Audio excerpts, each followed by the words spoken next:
We have to understand the neuroscience of it, because you're getting a hit of dopamine every time you get a like or a follower. And these tech companies have designed these devices the same way. They've taken tips from the gambling industry.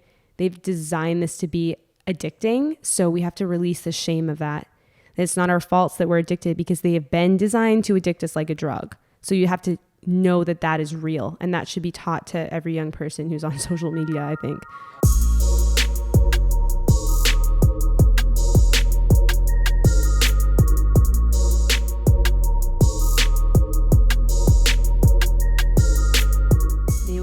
My real name's Skylar. I just always gone by Sky, but they would call me Skylar Marie. My middle name's Amy, but they called me Skylar Marie, and then it turned into Marie, and then they would call me Skylar Marie Jones. I don't know why. What? Yeah, just as a joke. Sky Marie Jones? What the universe? I don't believe in horoscopes, but I believe in Jones.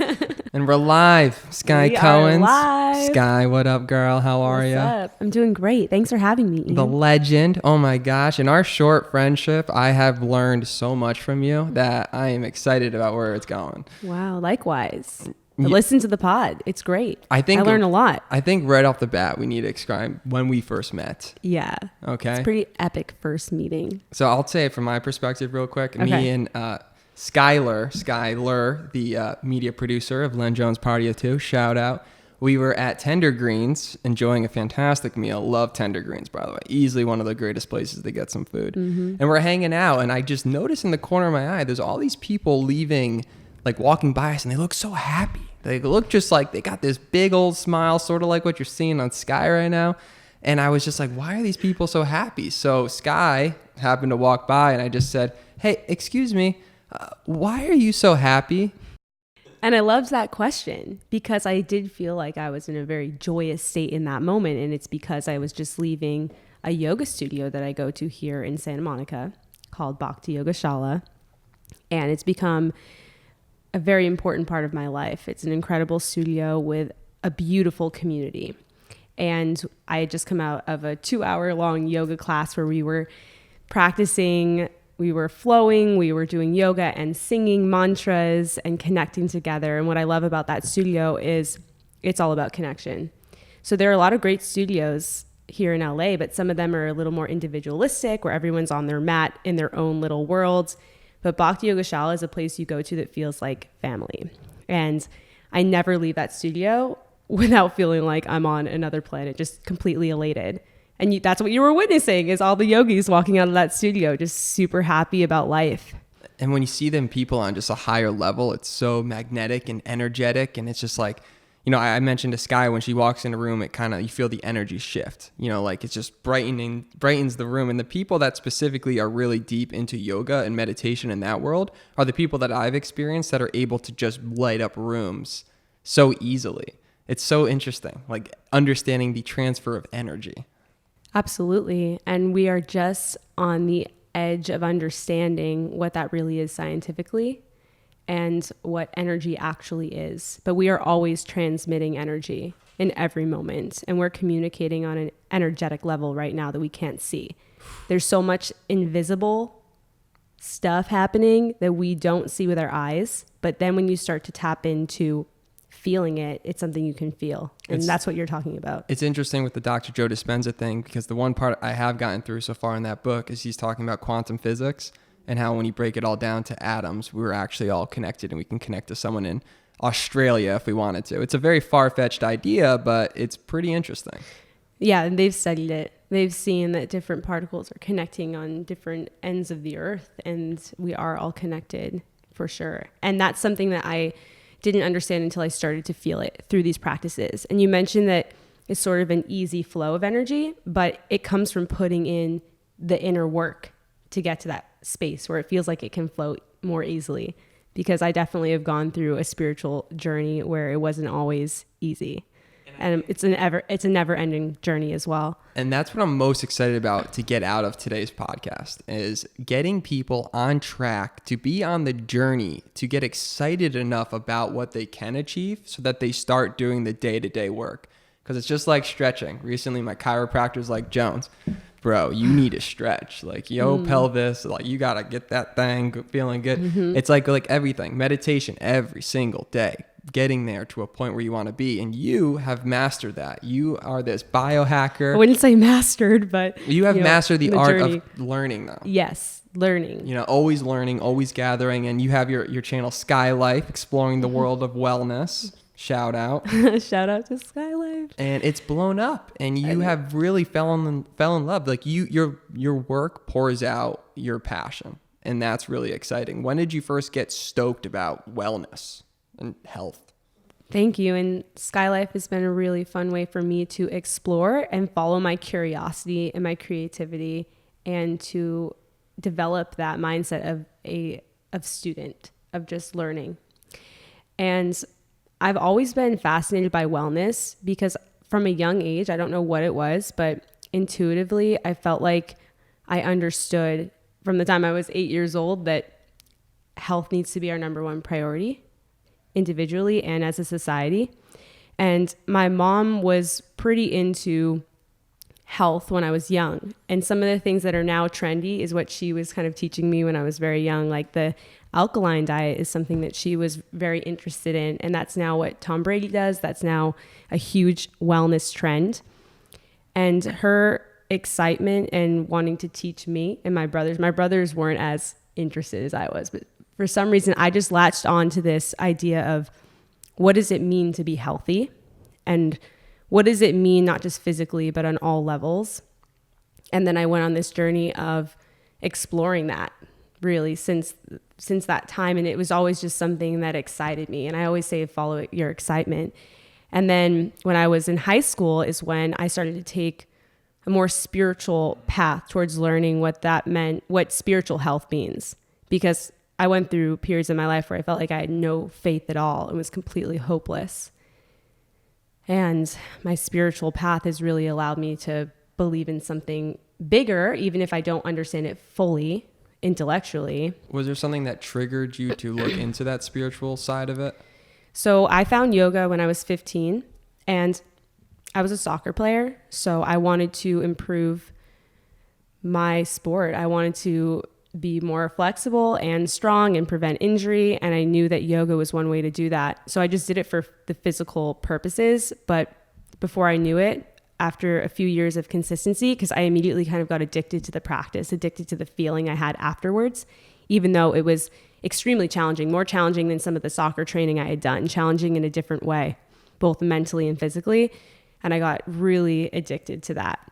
So I just kept going. And all I knew was that I felt incredible after a yoga class. So I want to keep going back for that reason.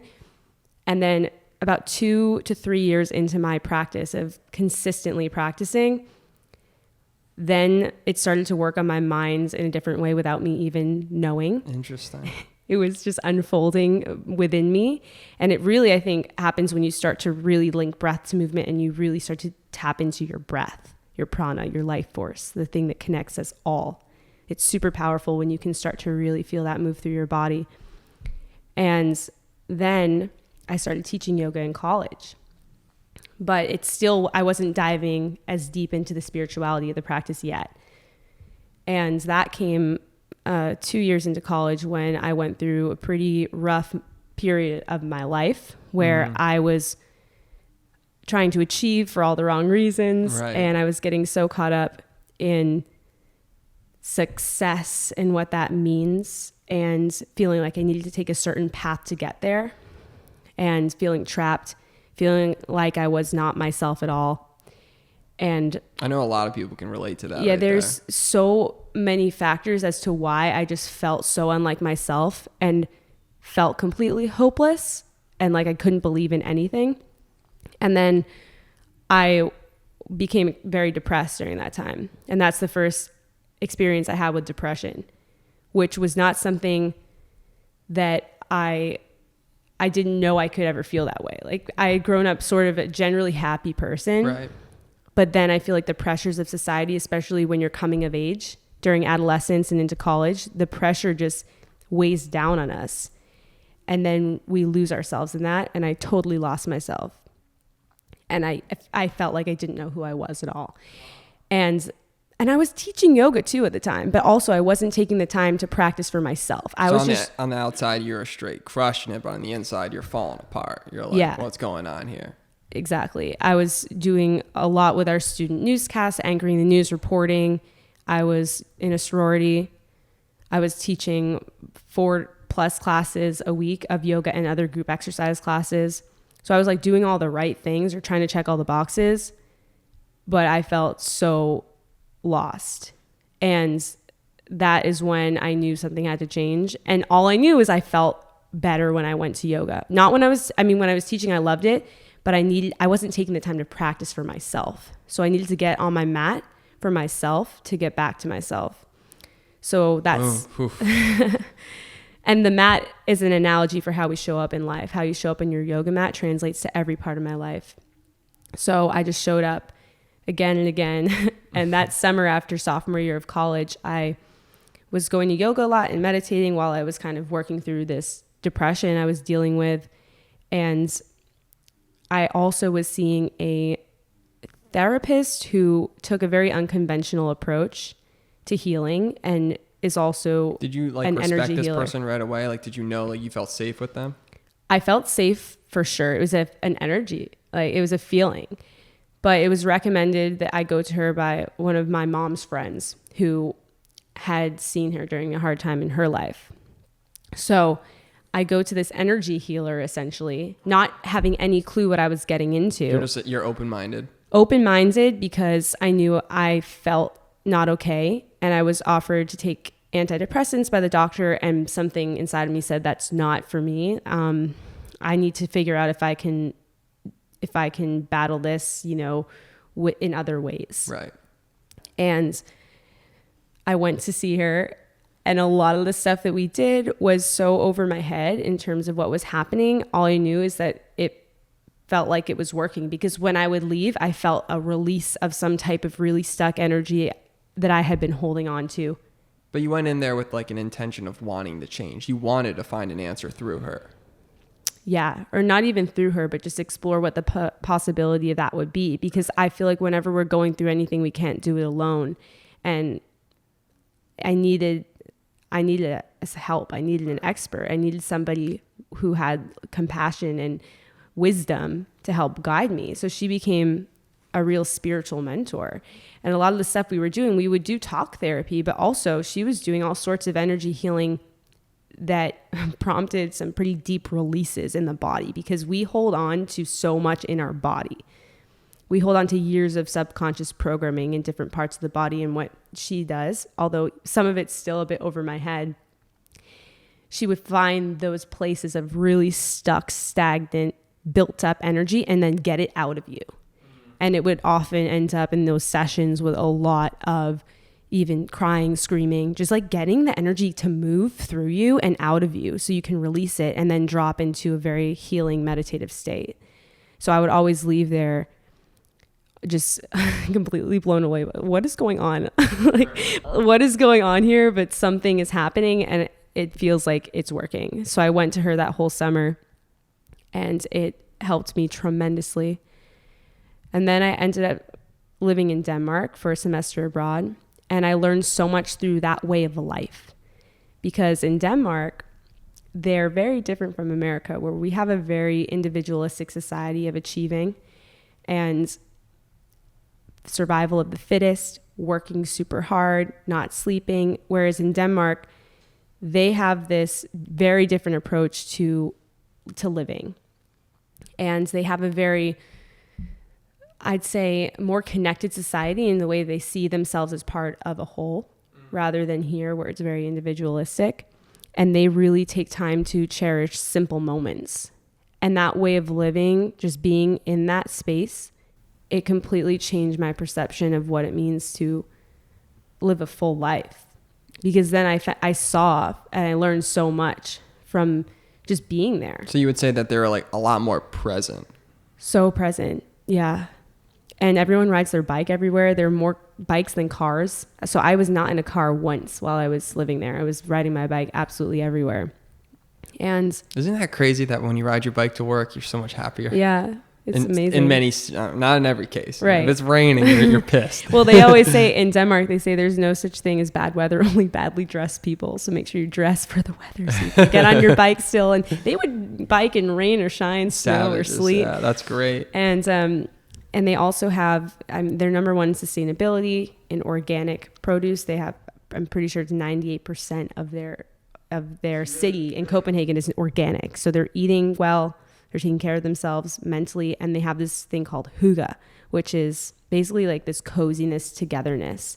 So they really cherish taking moments of togetherness to share this. Hygge. Hygge, yeah. Hygge. Hygge. Yeah. So that taught me so much. So you took a lot from that experience. It kind of like you saw a whole different way of living. Yeah. And it came at a really amazing time for me because that was when I was just starting to make some real shifts. Yeah.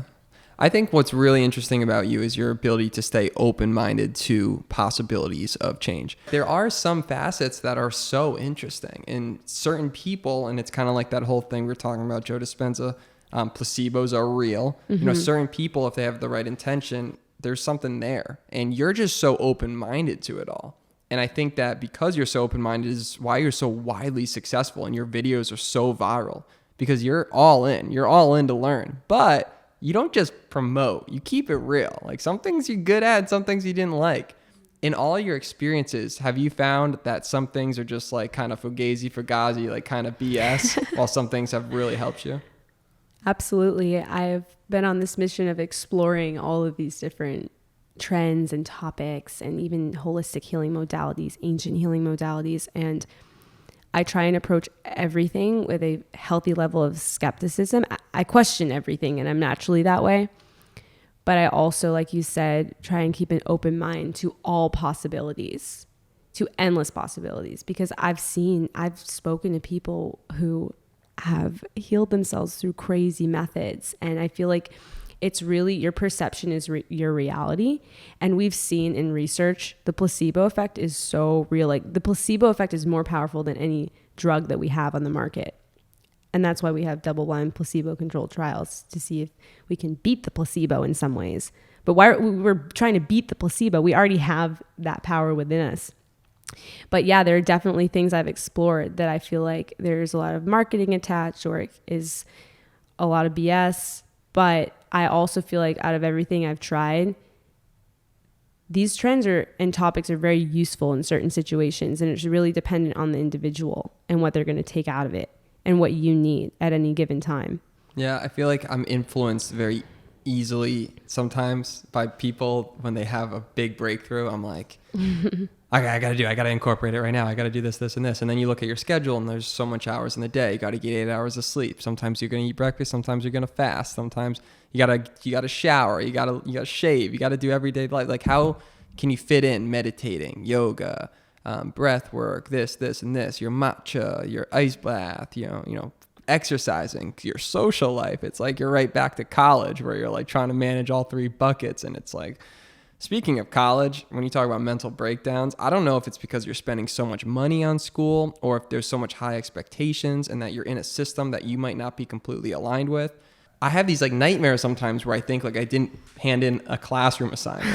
I've had those too. When you wake up, you're like, oh, I got like a final tomorrow. Uh-huh. I haven't studied. Oh, like that built up anxiety. 7 years later, I'll wake up and be like, oh my God, thank God I'm done with that. Mm-hmm. That's crazy. Oh yeah. I can totally relate.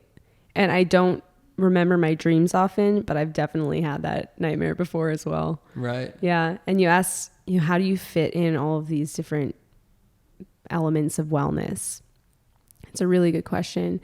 And luckily, I've structured my life, so it's sort of what I do for work is to explore these things. And that to me is great because it doesn't feel like work because it's what I love. But also what I've learned as well, and I had to learn this the hard way, is that there have been times where I feel like work and hustling were more important than my practice, than my meditation, than my yoga, than taking care of myself. I felt like, I just need to push through this little period of time to get this work done or to get this big project done. And it always has ended in a tornado or a volcano erupting. The practice is so necessary now for me to be at my best. So it's essential in my life, and it allows me to be better at everything I do. It allows me to have better relationships. It allows me to be more efficient with my work. So now it's a no-brainer. It has to happen. So you lean on the thing that you've designed your life around now. Yeah, and it's true. There won't be time in every single day for me to do yoga and meditation and get a great workout in and go to cryotherapy and do all these things. That won't be every day, but there must be at least, you can take 5 minutes to meditate and it will change your entire day. So my morning ritual has become very important. Cryotherapy, something you actually pushed me, and I'm very grateful. Big shout out to Anton, by the way. You got me to do my first ice bath. Woo, you were like, yo, you killed it. You're like, Jones, wake up, it's Sunday. It's time to get in the ice. And I was like, okay, I was a little sketched out by it, but I'm like, here's this chick that, like, you know, spent a month with Wim Hof, you know, the Iceman, and she's telling me we're going to get in some ice. I'm like, all right, I'm going to do it. Right. And it was pretty gnarly, pretty epic. We started off doing that breath work. Is there a certain name for that specific breath work we did? I think we did a combination. Anton was teaching us a breathwork he likes, but there were elements of the Wim Hof method in that. Right. And then we did that. We did it for like 3 sets of like 30 breaths. And then afterwards, you just feel so charged up. My body was like shaking profusely. And it was kind of sketchy until Anton's like, if you're shaking, it's totally normal. Like, it's chill, bro. And I'm like, am I having a heart attack? Like, no, it's real. But it was really cool because everyone was together. That's what made it work for me. Like, because you guys were doing it too. Yeah. Like, we were all in the void, and your energy and our energy was like an energy ball. And then it's like, just jump in the ice. Yeah. And then when you get in the ice, in the first 20 seconds, in my experience, is just pure, like, what the F did I just do? Like, oh my God, save me. But then all of a sudden, everyone's taking these videos of me. I'm like, I ain't backing out, Jones. Like, you got to figure it out. But then you and Anton were like, listen, the ice is just a place, like, you can handle the ice. You're not going to die from this. Like, this is all in your mind. And it got progressively easier from, say, minute 2 to minute 3. And I think I cropped out at minute 3.5. That's amazing for your first ice bath, by the way. You killed it. I mean, you dropped in 5 minutes that day, maybe 5 or 6 or 7. It was crazy. Well, there was a time in my life where I hated the cold and would never imagine doing that. And it's all just training is really what it is. And even today I did an ice bath and I didn't want to do it, but you just do it anyways. And then you prove to yourself that you can get past that little voice in the mind that says you can't. And then you emerge on the other side with so much power. And that's what the ice is. It's allowing you to access your true inner power that we all have available at any moment when we choose it. And often it's just getting past that little voice of fear in order to tap into it. And so the ice is a teacher. It teaches us how we can be present and even grateful and in peace and joy, even in some real discomfort, because the ice is not comfortable.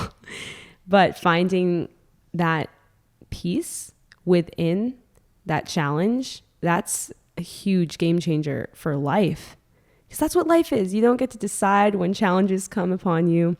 And that's what Wim was teaching us when we trained with him specifically, because he threw us right in to the deep end.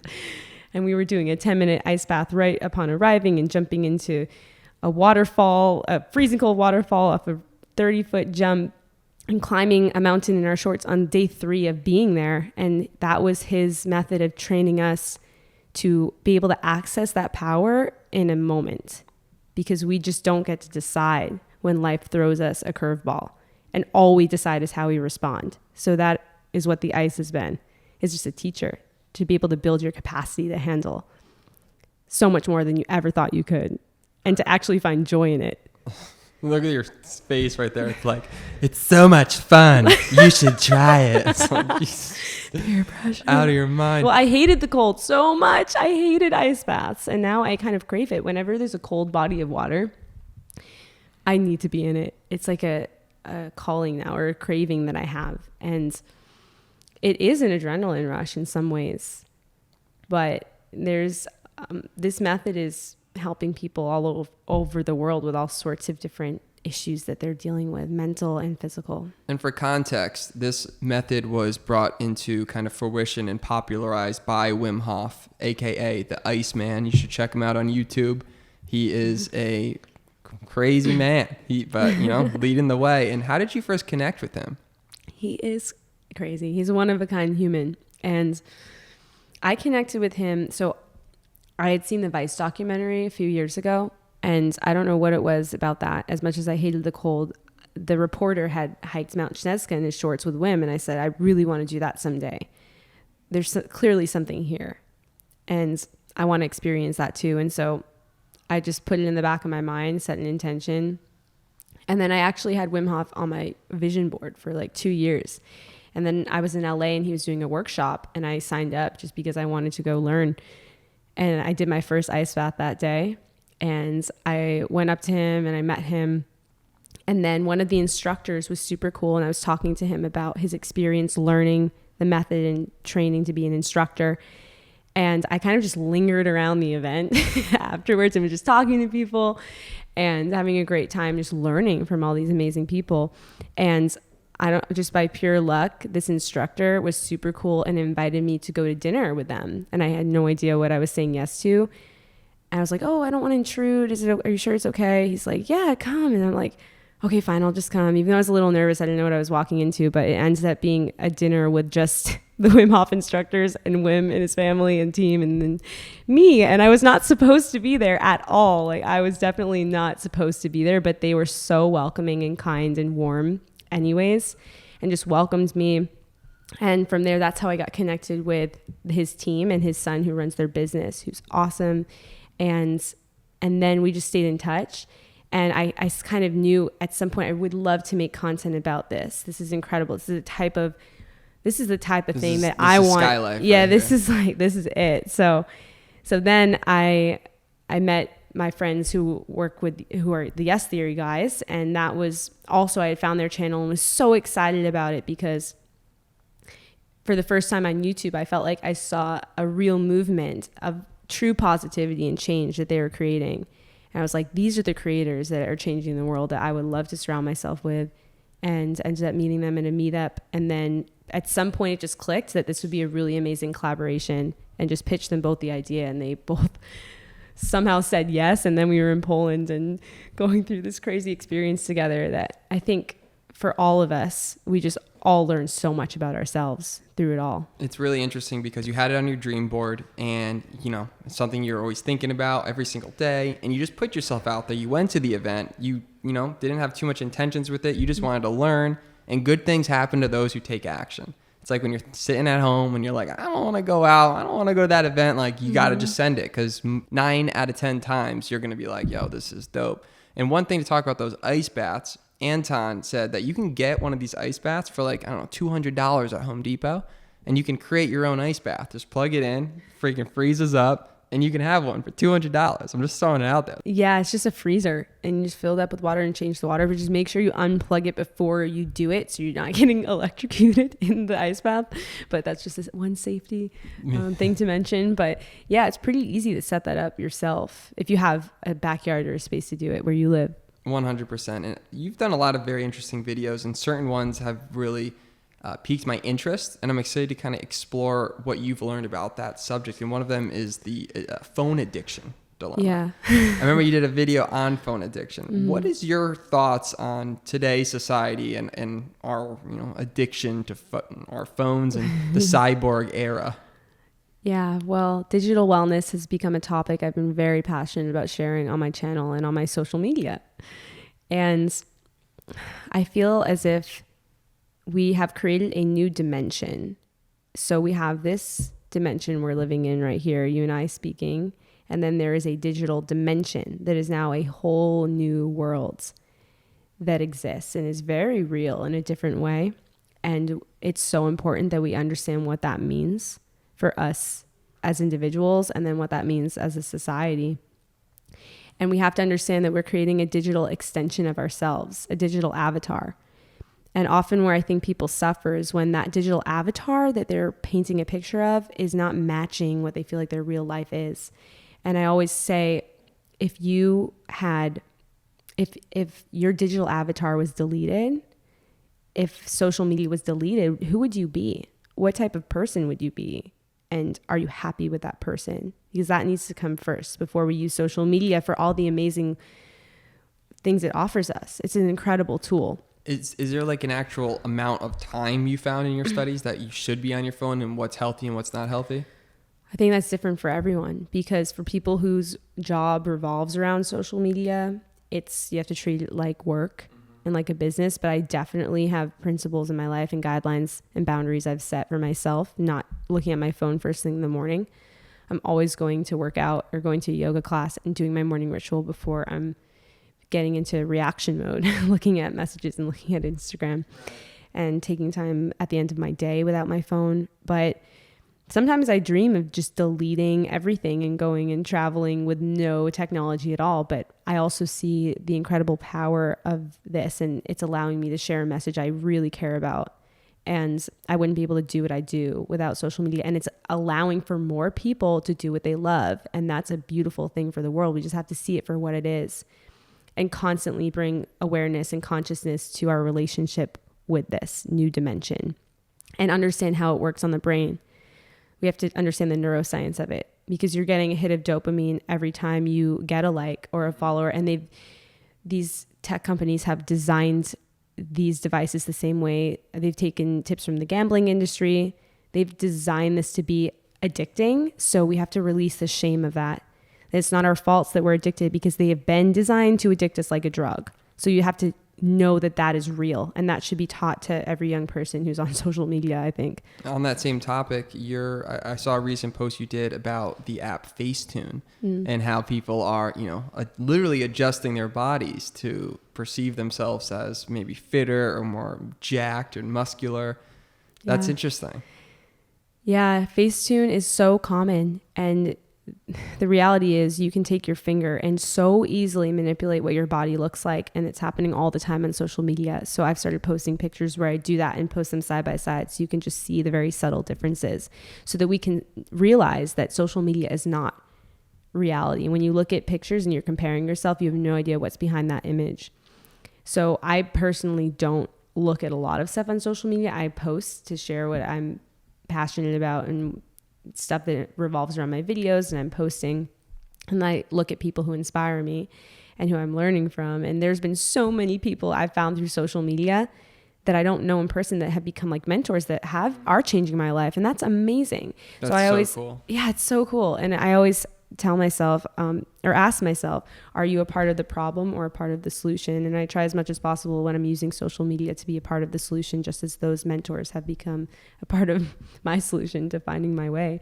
So yeah, Facetune is really fascinating. And that's where I was talking about before, when the digital version of yourself doesn't match reality, that's a huge point of suffering. And Facetune is a way that it's just accelerating that suffering, unfortunately. So we have to be aware of that. Yeah, getting 24 hours without the phone is like a crazy experience these days, because you're so programmed just to check your phone. I know I am. I got to get better at it. I feel like such a scrub. I'm like, damn it, my brain is so programmed to look at my phone. I'm like, damn.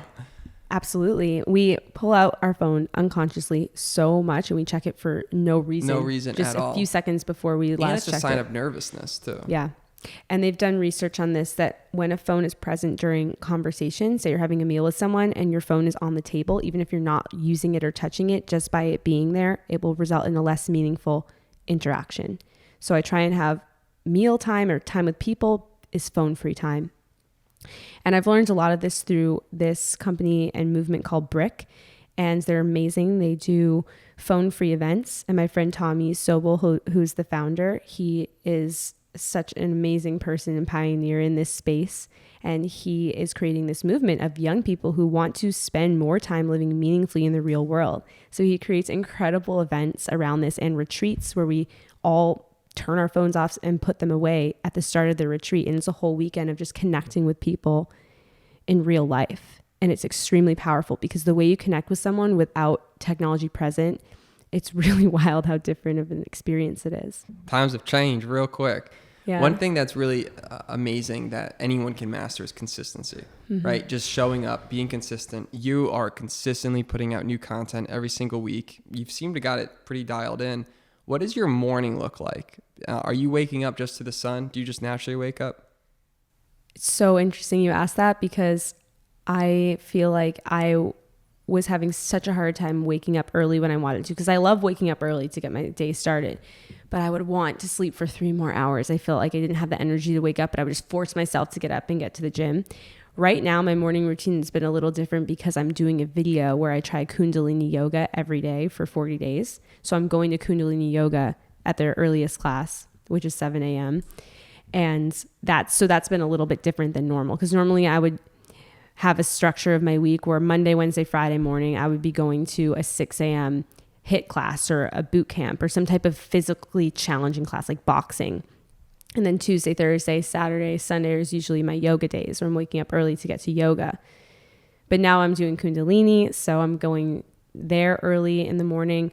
But what it always looks like is something physical early, whether it's 6 a.m. or 7 a.m. if I was up too late the night before, which I'm trying to do less of. I'm trying to get to bed earlier so I can keep waking up earlier. But it's always waking up early, getting to either a yoga class or a workout class where I'm physically and mentally challenging my body and mind. And then I come home and I've been doing, I do a morning ritual with raw cacao, which is an amazing plant medicine. Shout out. And superfood that's incredible. What's up with all these names? You got raw cacao, you got kuntahini. Like, these guys branded themselves fantastically.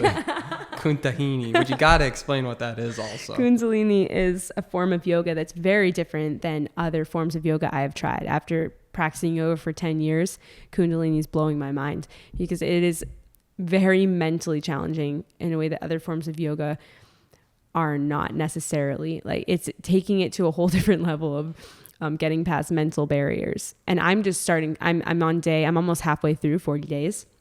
So I'm just learning. Thank you. I'm just learning about the community and the culture and diving into that and immersing myself in that. But it's been incredible because, you know, you asked what time I wake up. With Kundalini, I am waking up before my alarm, and that never happens. And I truly feel like it's helping me generate far more energy than I was. So that's been really cool. So I always come home and I do a morning ritual where I make raw cacao, and there's a whole ceremony that goes into preparing that amazing plant medicine that I get from an indigenous tribe in Guatemala. And it's a recipe that's been around for thousands of years, and it's the purest form of the cacao plant, which is it's such a powerful superfood when you get it in its purest form. And that's been amazing for my gut health. We're talking about legacy cacao. Legacy cacao, yeah. Amazing. Ever since you referred it to me, I'm in love with the cocoa. Isn't it? I'm in love with the cocoa. I had it for the first time yesterday. So good. Made it for our 3 friends, and it's unbelievable. It's so rich. It's unbelievable. Insane. Yeah, immediately upon trying it for the first time, I was introduced to it by a friend who has Crohn's disease, and she was drinking it every day for that and was having a lot of success with it. And I was like, oh yeah, I know raw cacao, you know, just put it in my smoothie. She's like, no, you don't know until you've had legacy cacao. I'm going to link that in the show notes for everyone listening, how you can get that.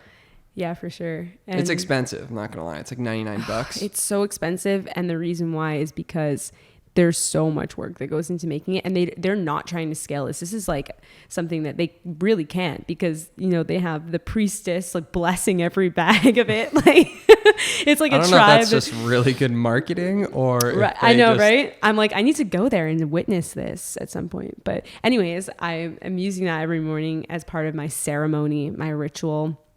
And I have a meditation that I do around preparing it and then consuming it, where I sit and meditate, and I sing mantras, and I journal. And I take as much time as I feel like I need that morning. Sometimes it's 10 minutes, sometimes it's a half hour to drop in and really set intention for my day. It's interesting if someone that's totally not in your world whatsoever, they're not in meditation, they're not doing these mantras, they're just like, I don't know, the average person waking up, going to work, doing this. If you could just see a lens into your life, and all of a sudden it's like, this girl wakes up, she's humming to herself, she's meditating, she's doing all this stuff, she's hanging upside down, she's making herself freeze.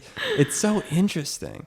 And I feel like the more data that comes out, the more people are going to be shifting into this direction, because the proof's in the pudding. I mean, it's working for a lot of people. Yeah, and it's crazy that some of these practices have been around for thousands of years. Meditation, come on, Kundalini yoga, all forms of yoga. These are 5,000-year-old practices that are now, we're just learning the scientific evidence to support them.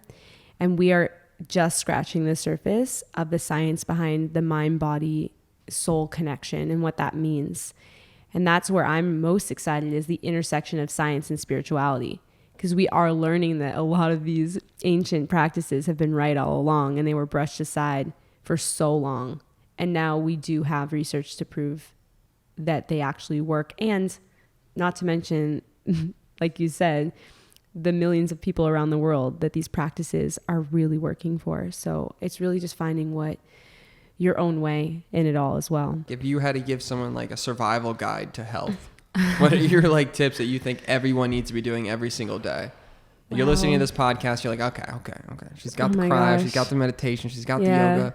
She's all in on this, but what are like the 1 or 2 or 3 things that you're like, everyone should do this? Oh my gosh, it's a really hard question, because I always say our bodies and brains are so different. So different people are going to resonate with different practices. But I always say this, out of everything I try, I always try and make it a point that it's really important to really understand the fundamentals of wellness before you're adding in all these things. Like I spent years kind of trying to hone in on just the basics of health. And that's very simple. It's just these different pillars of our physical and mental well-being, making sure that you're moving your body every day, making sure that you're stretching and doing some form of mobility work.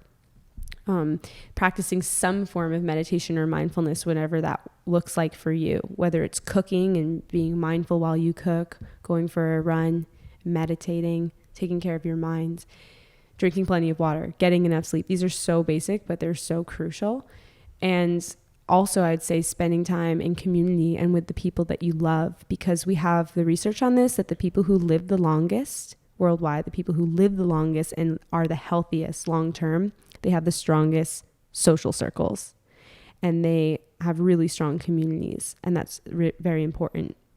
And so all of these different elements of wellness, now we have also digital wellness. These are really important to just develop over time, and every day can we make better choices in all these areas. And sometimes that can feel really overwhelming if you feel like your health is kind of in shambles and you don't know where to start. It's like all these things I have to worry about. Just pick one thing to focus on that you're excited about and just master that first. Like small attainable action is the best way to make habit change. So start with one thing and then you can build it from there. Just prove to yourself that you can do one thing consistently, whether it's sweat for 5 minutes every day or meditate for 5 minutes every day. I think it was, I don't know where I heard this, but I believe that someone mentioned that, you know, a healthy person, they have a million things that are dogging them down. They got anxiety of social pressures, things at work. There's things that are constantly on their mind, you know, and they think that life couldn't get harder. But someone that's super unhealthy, the only person the only thing that person wants is health. So it's like, when I first met you, I almost expected you to say something like, you know, I had this crazy disease, or like I went through this crazy process. But no, you didn't have anything like necessarily go completely wrong before you dove into this. You wanted to prevent it before it happens. Yeah, that's so true. And I think for some reason, my 8-year-old self understood that this is important for my life. If I want to live life to the fullest, then my health needs to be a priority. Yeah. And for some reason, that's just something I always have believed in. And it's added so much value to my life to place that as the priority. One thing I loved what you said is we hear a lot that in Southern California or the LA area, people say, I don't know, those people might be fake or they're not like legit. And, you know, me and Skylar in New York is, you know, we know the OGs, but people say that all the time. And you're like, I hate when people say that, because I don't know about you, but my friends are dope. Yeah, for sure. I heard all these horror stories about LA people before I moved here and how fake it is and the image obsession and blah, blah, blah. And that may exist in some capacity, but you will receive you will attract what you put out. And I've been so blessed and lucky to have been surrounded by incredible people here who are truly making such a difference in the world. And I'm so grateful and blessed. And I'm just blown away by the people that I meet in the city, and it's so cool. And yeah, I feel like it's truly like what you put out, you will receive back. Yeah. I always ask this to everybody because it's always such a diverse answer, but it's like if you could have went back in time and you could have told maybe the sky, I'm thinking like first year of freshman in college, and you could have said like, listen, girl, time's limited, but like this is you in the future. No, You're not on shrooms. This is a real life thing. And you could have told yourself 1, 2, or 3 things. Like, what would you have told yourself? And it can't be, a lot of times I hear this answer that sometimes they'd almost be so ignorant they wouldn't listen.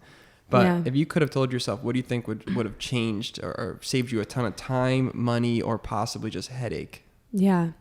Well, when I was a freshman in college, I went to school because I thought I wanted to be a news reporter. I chose my college based on the broadcast journalism program, and I was really excited about it. And I learned so much through that entire period of my life.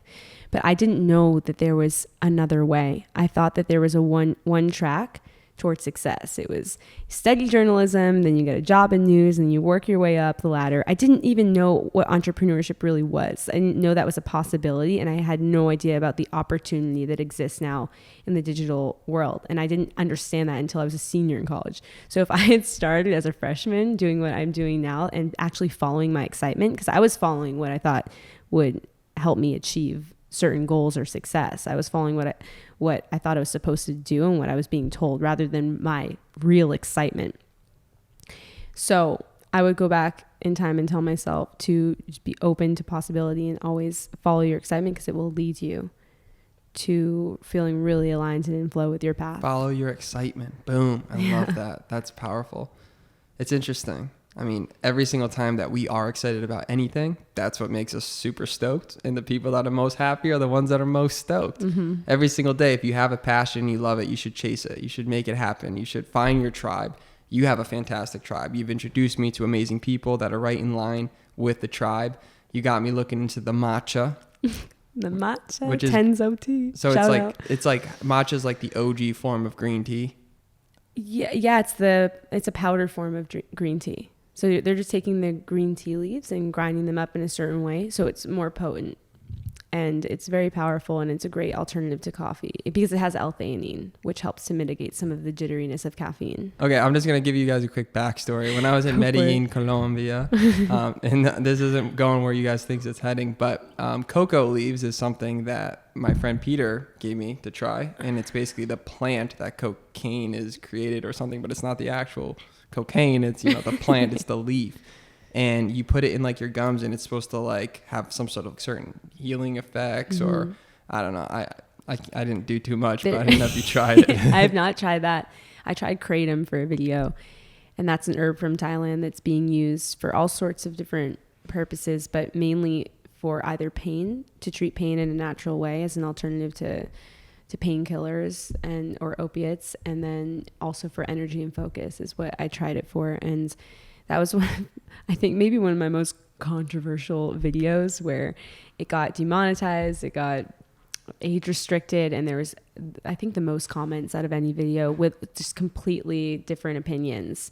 And when we're exploring all these unknown territories, we sometimes have to be okay with a little bit of controversy and people wanting to share their opinion on absolutely everything. But I am always just trying to approach things from exploration and an unbiased perspective. But kratom is a very interesting topic because it's become so politicized, and we don't have to dive into this full story. So there are different strains of it, but why it's gained so much attention is because there's a lot of people we have an opioid crisis, of course, and there's been a lot of people who have found success using kratom instead of opioids and prescription drugs and painkillers as an alternative with virtually no side effects, and using it to treat pain, like people with real pain. And they're using it as an alternative and finding a lot more benefits from doing that than taking what they were taking before, and having like a lot of issues and side effects with that. And so that's one reason why it's gained so much attention, because the DEA was trying to ban it and schedule it as a class 1 drug. But then they had a petition of thousands of people sign it saying, you can't take this away from us because this is the only thing that's working. And that's one reason why it's become very controversial politically, because the people who are using it, that, you know, they say one of the reasons why they want to ban it is because it is a threat to taking away money from the pharmaceutical industry. I made a whole video about this, like kind of exploring both sides of it, because the other side is that it's not regulated, and you run a risk of getting a strain that has other things in it that isn't safe. So I think it's really important. That's on my YouTube channel. Yeah, there's a full video about. Shout out to that. Kratom. Yeah. Kratom. One thing that I think that everyone struggles with is the journey to getting to where they want to be. People see you, they see that, you know, you have I think 50 million views on your YouTube channel, something crazy. No. Your channel's popping though. It's on its way. But people are looking to get to that next level on their YouTubes, on their whatever project they're building, and it can be really demoralizing when you start comparing your chapter 1 to someone else's chapter 20.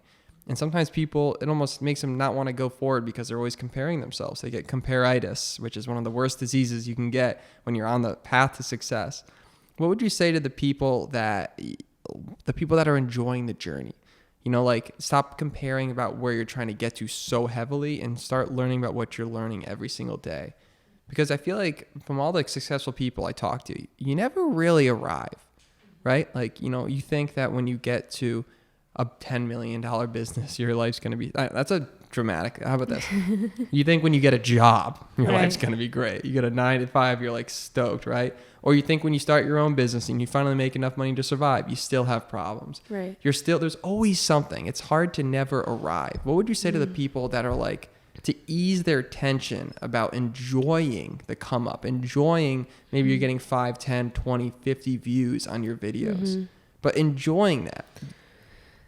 Yeah, and I started my channel about a year ago, and I feel like I'm in the early stages still of building, and it can be a mental trap when you feel like, oh, I just want to be at this place already. I want this to grow faster. But you have to fall in love with the process. You have to fall in love with the roller coaster ride and make it the ride of your life, rather than something that's so scary and tumultuous, and learn from every failure and mistake, because that will happen so often, and every moment of that is an opportunity for learning and growth. So you have to flip your mindset on some of the struggle and the challenge that comes into building anything and really building a life. And it's an ongoing journey, never ending process, as you mentioned. So approaching every hurdle as just an opportunity to strengthen your own inner power and capacity, and really fall in love with the process of it, not the outcome. Designing your life. Life by design. I mean, we live in a world where that's real, that's official. You can love, you know, fake plants, and you can design a life out of it. Yeah. You know, you can love, you know, oxygen and breathing underwater. You can create a life out of it. You can love the weirdest things in the world and create a life out of it. Like, anything is possible now, which is crazy. So it's like, if you have a dream, you gotta go for it. You know what I'm saying? I like when people say that, what would your 80-year-old self say to you? Like, if you didn't pursue it right now, and the 80-year-old you is chilling there, and like, you're still pumping, you're still cranking, but you know, you're looking back in your life and you're like, damn, I should have sent it and went to Denmark. Or, man, I should have just went to that Iceman event. Yeah, they've studied this, and most people at the end of their life, they never regret things that they did. They always regret what they didn't do. So you just have to say yes every day. Say yes to life. Yeah, every single day. So it's like, this is a flagship, and it comes down to the points of people that are right on the brink of stepping into entrepreneurship for the first time. What would you say to that person that maybe is right now working a job they hate? Maybe it's a 9 to 5 they're not appreciated at, and they want to do something else, but they got bills. Life's tough. Society, you know, things are tough. It's never easy. You know, it seems like there's always more bills than money, and life's all around.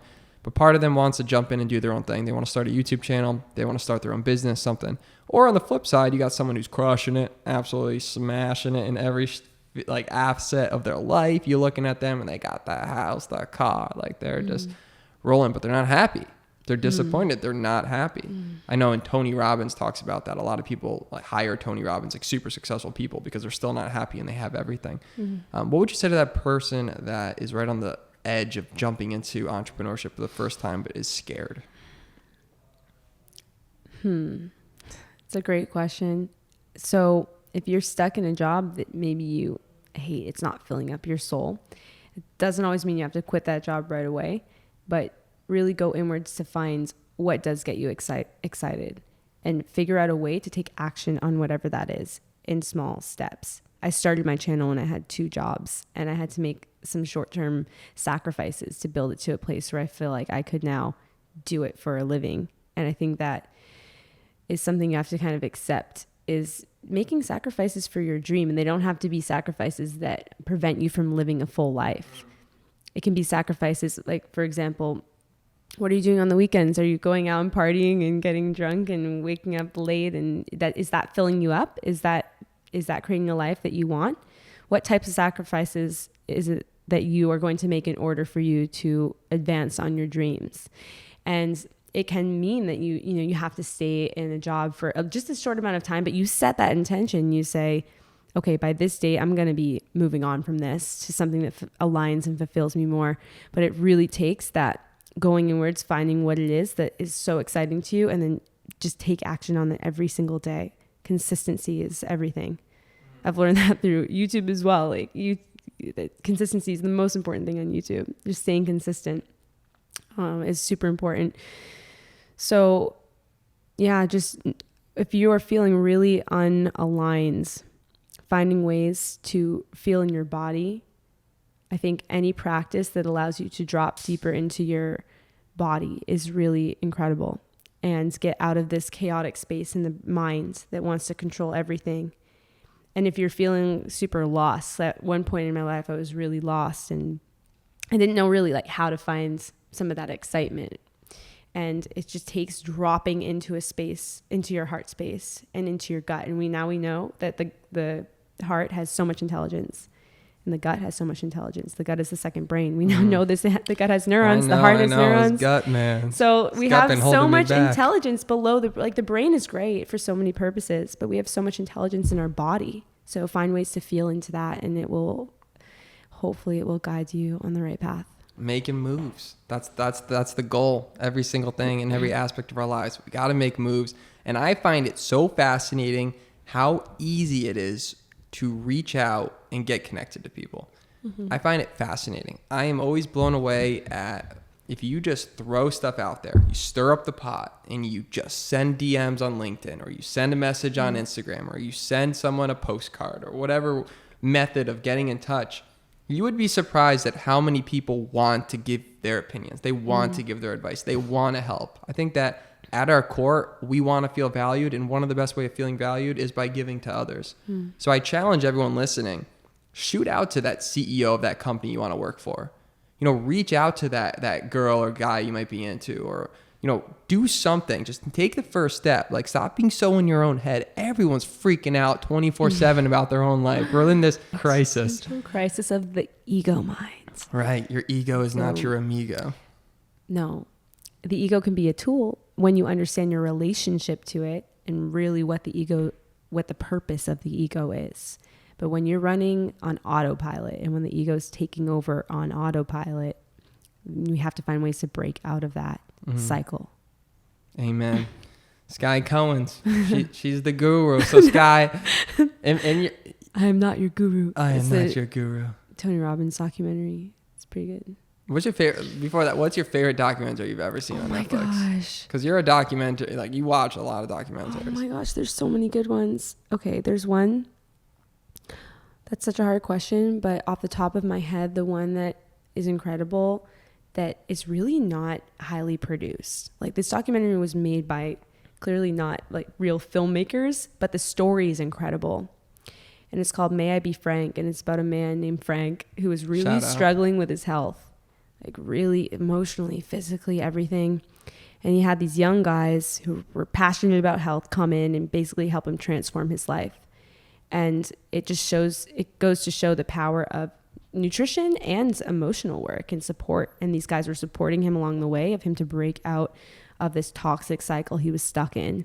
And the documentary is just, there's clearly not much production that went into it, but the story's so powerful. And that's why I loved it. Sky, how can people follow the journey on YouTube, your Instagram? If I want to get more Sky in my life, where do I go? Sure. Follow me on Instagram at Sky Cowens, and you can shoot me a DM. and I'd love to talk to you. And my YouTube channel is called Sky Life, so check it out. Sky Life. Hashtag Sky Films Media over there. Meet Sky Life. Yeah. Sky, Pretty trippy meeting you guys for the first time, to be honest. I know. So I felt like we instantly had this connection, and you're like, yeah, my name is Skylar too. If I didn't have Skylar there, though, you would have been like, yo, I'm passing. I'm getting out of here. No. Definitely not. As always, Hakuna Matata. Till next time. Thank you so much for having me. Thank you for listening to another episode of Lenjones Party of Two. If you enjoyed it, please leave us a review and subscribe to stay up to date on our new episodes. And remember, hope is not a strategy. Keep making moves. Till next time, peace.